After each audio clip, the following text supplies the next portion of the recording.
آپ دیکھ رہی ہیں پولیس کا یونیفارم ہو یا کسی بھی انسٹیٹیوشن کا جو یونیفارم ہے وہ ہے تو نہیں ہے اب ہم اس کو، لیکن اب مجبوری ہے، ہم نے جاب بھی کرنی ہے اور اس یونیفارم کو بھی کیری کرنا ہے. تو ایسی صورتحال میں جو ہے وہ میرے خیال میں اسٹیٹ کے اداروں سے ریکویسٹ کی جا سکتی ہے جی اصل بات تو یہی ہے کہ وہ اگر اس میں کوئی گنجائش پیدا کر سکتے ہیں تو گنجائش پیدا ہو سکتی ہے.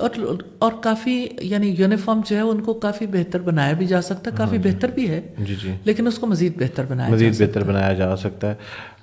ایک اور بڑی اہم چیز جو ہے جو ورک پلیسز پہ خواتین کام کرتی ہیں وہ کہتی ہیں ہمارے کام کی نوعیت ایسی ہے کہ ہمیں کسٹمر سروس کی مثال لے لیجئے کہ ہمیں بڑی شائستہ آواز میں بات کرنی پڑتی ہے اور ہماری گفتگو میں ہمارا دھیما اور جو لہجہ ہے وہ نرم اور شائستہ ہونا چاہیے کیونکہ یہ ہماری جاب کی ریکوائرمنٹ ہے. جبکہ اسلام اس چیز کی ہرگز اجازت نہیں دیتا کہ غیر مرد کے ساتھ جب آپ بات کریں تو آپ کی آواز میں جو ہے وہ نرمی اور شائستگی نہیں ہونی چاہیے. تو جاب کی ریکوائرمنٹ ہوتے ہوئے اگر کوئی ایسا کر رہا ہے تو ٹھیک ہے، پھر اس کے لیے کوئی مسئلہ نہیں. آپ نے کہا نرمی اور شائستگی، میں یہ کہتی ہوں کہ کیا اسلام غیر شائستہ آواز میں بات کرنے کی اجازت دیتا ہے؟ تو ایسا نہیں ہے. اچھا، فارم رہ کے بات کرنے کے لیے کہتا ہے کہ آپ کے بات کرنے سے کوئی غلط مطلب نہ جی لے. جی جی جی تو شائستہ آواز میں اگر بات ہو رہی ہے اور وہ اس میں آپ فرم ہیں تو کوئی حرج کی بات نہیں، کوئی حرج کی بات نہیں. تو یہ بہت چھوٹی چھوٹی باتیں ہیں، لوگ اس کو بنیاد بنا کے اپنے ذہن میں بہت سارے سوالات پالتے رہتے ہیں. مذہب بہرحال اسلام جو ہے وہ بڑا بہترین مذہب ہے ہمارا اور ہمیشہ آسانی پیدا کرتا ہے. چند آخر میں کچھ سوالات ہیں، باوجود اس کے مجھے یہ شدت سے احساس ہو رہا ہے کہ آپ روزے سے ہیں اور میں آپ سے سوال کیے جا رہا ہوں اور ہم مزید روزہ جواب دینے میں رکاوٹ نہیں ہے. اچھا، وہ وسوسے بہت زیادہ آتے ہیں کچھ خواتین کو، وہ کہتی ہیں جی ہم بہت وسوسے آتے ہیں ہر لحاظ سے، بچے کو کچھ نہ ہو جائے، میرا خاوند دوسری شادی نہ کر لے، میرے ہسبینڈ کا کوئی ایکسٹرا میرٹل افیئر نہ چل رہا ہو، میری ساس میرے بارے میں برا. تو ایسے وسوسوں سے یہ او سی ڈی کی شکل بعض اوقات اختیار کر جاتے ہیں. اچھا، بڑی انٹرسٹنگ بات ہے، قرآن مجید میں اس کا جواب ہے وَإِمَّا يَنزَغَنَّكَ مِنَ الشَّيْطَانِ نَزْغٌ فَاسْتَعِذْ بِاللَّهِ.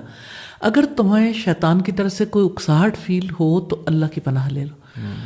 ریئلی مارولس ہے، آزما کے دیکھیں. اعوذ باللہ پڑھنے سے بھی، اور رسول اللہ نے ایک دعا سکھائی، پریکٹیکلی خود بھی ایکسپیرینس کیا، ہزاروں لوگوں کو ایکسپیرینس کروایا. ربی اعوذ بک من ہمزات الشیاطین وَأَعُوذُ بِكَ رَبِّ أَن يَحْضُرُونَ.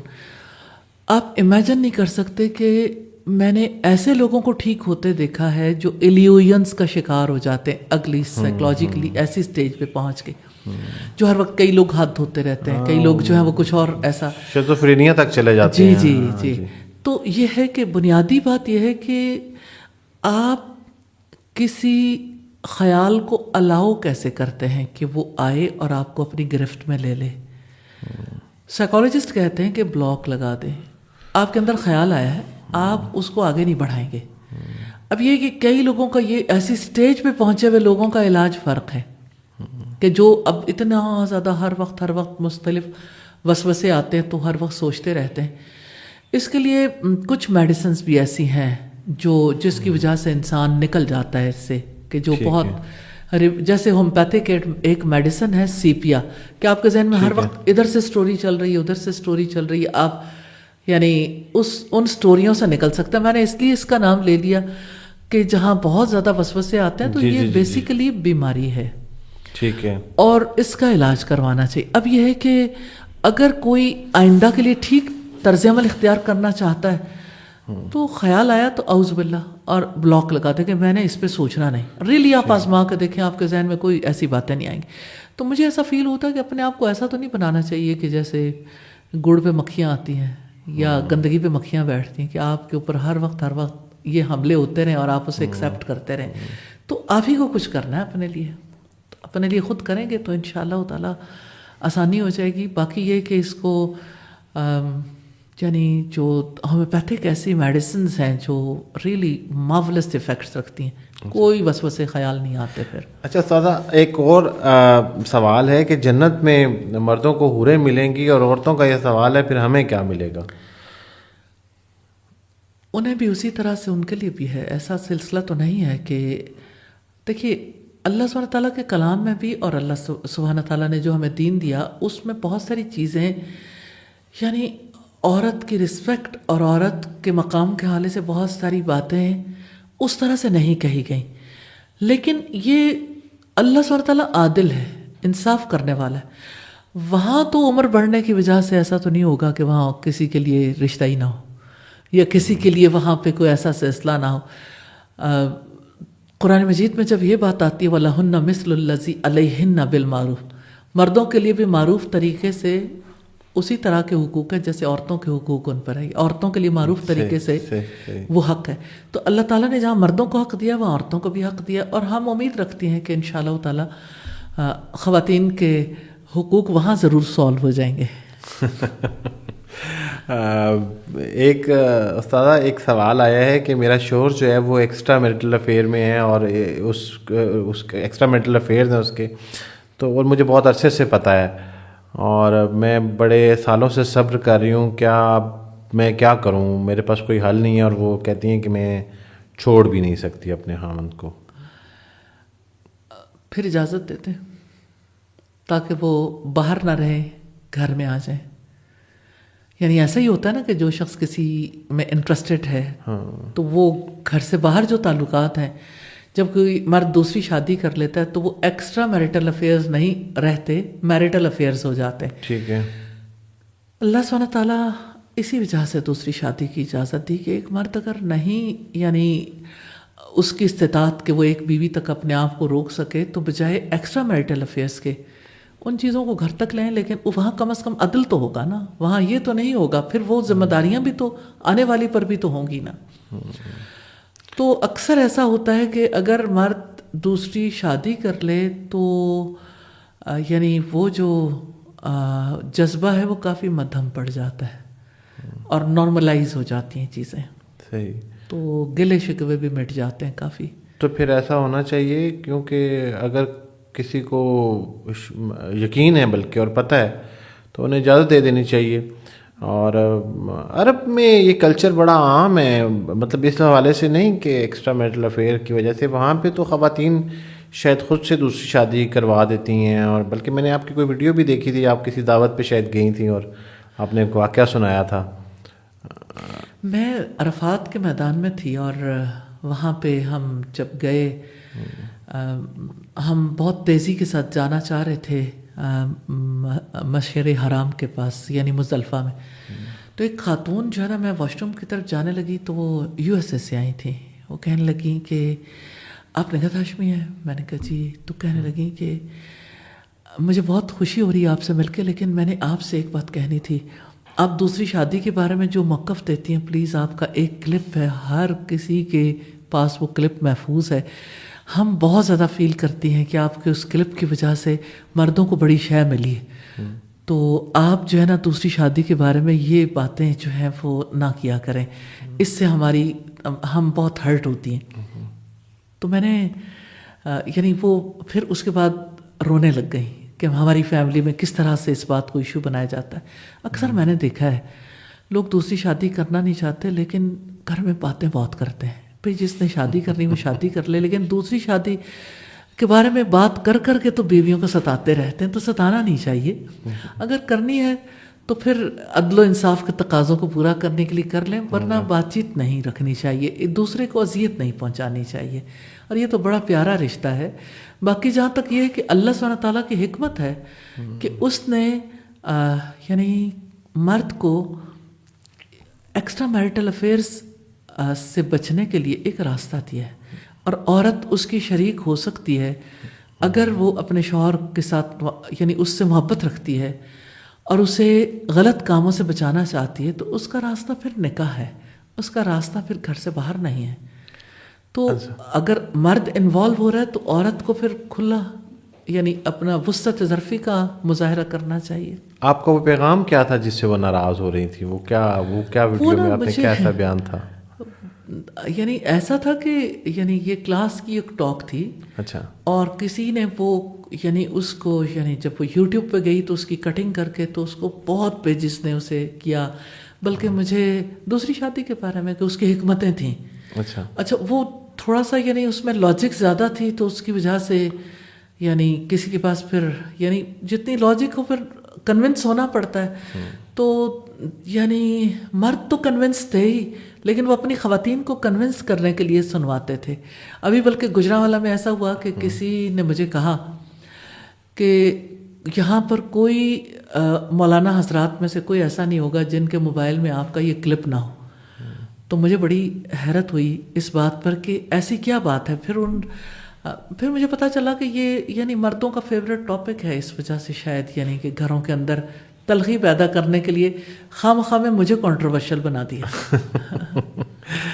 آخر میں بس ایک سوال ہے جی، کہ بلکہ اس کے بعد بھی ہے کہ شوہر کو نام سے پکار لیں تو کوئی مسئلہ نہیں ہے، منع کے ابا اور یہ وہ کہنے کی ضرورت نہیں ہے، بس ڈائریکٹ آپ نام سے پکاریں خاتون اپنے خامند کو، اور اس میں کوئی دیکھیں نام سے پکارنے میں کوئی ایسی حرج کی بات تو نہیں ہے، لیکن یہ ہے کہ اگر کوئی صاحب ساتھ لگانا چاہے یا کوئی اور پکارنا چاہے تو یہ کوئی اختیار کر سکتا. کسی عرف ہے نا، کامنلی جو چیز کسی کے یہاں یعنی ایکسیپٹیبل ہے اس کو بھی اختیار کر سکتے ہیں. نام لینے میں ایسے شرعی طور پر تو کوئی رکاوٹ نہیں ہے. کسی شخص کو علم ہو جائے کہ جس سے میرا نکاح ہونے جا رہا ہے یا میں شادی کر رہا ہوں وہ عورت بانجھ ہے، تو بانجھ عورت سے نکاح جائز ہے؟ کوئی مسئلہ نہیں ہے؟ نکاح تو جائز ہے، لیکن اس کے ریزلٹس جو ہیں وہ اس پر بعد میں جو ایکشن لینا ہے وہ بہتر ہے کہ پہلے ہی اس چیز کو اوائڈ کر لیں. بعد میں ایکشن یہ لیا جاتا ہے کہ چونکہ آپ کا بچہ نہیں ہونا، یا دوسری شادی ہوگی یا پھر آپ کو فارغ کریں گے. تو بہتر ہے کہ پھر یعنی سوچ سمجھ کے ڈیسیژن کریں. ہاں جی. اور آخر میں آپ کوئی پیغام دینا چاہیں سننے والی خواتین کو رمضان کے حوالے سے خاص طور پہ، تو وہ پلیز. رمضان منتف قرآن ہے. اللہ سبحانہ تعالیٰ نے اپنا پاک کلام، انسانیت کے نام آخری پیغام اس مہینے میں نازل کیا. تو یہ بڑا برکت والا مہینہ ہے، اور نزول قرآن کے مہینے کی سیلیبریشن ہے. 1 منتھ تک اللہ تعالیٰ نے روزے رکھوائے. بنیادی طور پر جسے ہم روزوں کا مہینہ کہتے ہیں، اللہ سبحانہ تعالیٰ نے اس کے بارے میں بتایا شہر رمضان الذی انزل فیہ القرآن. رمضان کا مہینہ وہ ہے جس میں قرآن نازل کیا گیا. تو نزول قرآن کے مہینے میں قرآن کو پڑھنے، قرآن کو سمجھنے کے لیے ضرور وقت نکالیں تلاوت کے علاوہ. اور قیام اللیل کے لیے نبی صلی اللہ علیہ وسلم کا فرمان ہے من قام رمضان ایمانا و احتسابا غفر له ما تقدم من ذنبه. جس نے ایمان اور ثواب کی نیت سے رمضان کی راتوں میں قیام کیا اس کے پچھلے سارے گناہ معاف ہو جائیں گے. اسی طرح سے لیلۃ القدر ہے، جن کی آخری عشرے کی تاک راتوں میں سے ایک رات جس میں قرآن مجید نازل ہوا. تو آخری عشرے کی تاک راتوں میں خصوصی محنت کریں. اگر کوئی یعنی قیام اللیل ہے یا اسی طرح سے قرآن کی کوئی مجلس ہے تو اس کو ضرور اختیار کرنا چاہیے. اور آخری بات میں یہ کرنا چاہوں گی، قرآن اللہ سبحانہ تعالیٰ نے ہماری زندگی کے لیے انسٹرکشن مینول کے طور پر بھیجا ہے. ہر مشینری کے لیے جو انسٹرکشن مینول ہوتا ہے ہم ان انسٹرکشنز کے مطابق اسے ڈیل کرتے ہیں. ہمارے لیے اللہ سبحانہ تعالیٰ نے اس کو انسٹرکشن مینول بنایا. اپنی زندگی کے پروگرام میں قرآن کو پڑھنا اور سمجھنا شامل کر لیں. مشکل نہیں ہے، آسان ہے. اللہ تعالیٰ نے اسے آسان بنایا.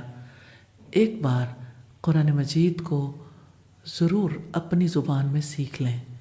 اللہ سبحانہ تعالیٰ کی رحمت ہوگی، آپ کو زندگی کے طور طریقوں کا پتہ چلے گا. اللہ تعالیٰ نے ہمارے لیے کیا دین بھیجا ہے، کیا لائف سٹائل ہے جو ہم نے اختیار کرنا ہے. مشکلات دور ہو جائیں گی اور اللہ تعالیٰ سے کنیکٹڈ ہو کے آپ زندگی اس کے لیے، اس کی محبت میں، اس کی خوشنودی میں گزارنے کے قابل ہو جائیں گی.